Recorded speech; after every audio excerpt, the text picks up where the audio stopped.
जी तो नाजरीन, सब देखने सुनने और जानने वालों को एक बहुत ही एक्साइटेड न्यूज देना चाहते हैं। वो ये कि बाबर आजम और मोहम्मद रिजवान जा रहे हैं अमेरिका। जी जी, अमेरिका।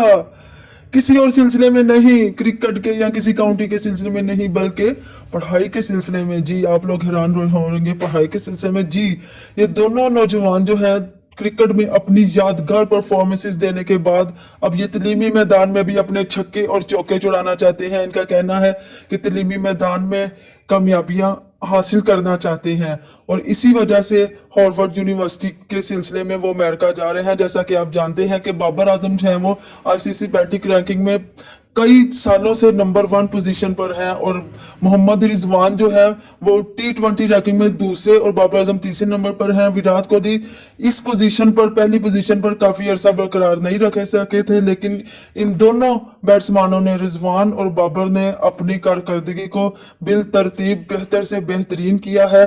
तो नाजरीन, आप और हम मिलकर दुआ गो हैं कि जैसा कि ये इन खिलाड़ियों का भी कहना है कि ये तलीमी मैदान में अपनी कामयाबियां उजागर करना चाहते हैं, तो आइए हम सब मिलकर इनके लिए दुआ करें। वीडियो पसंद आए तो लाइक सब्सक्राइब जरूर करें।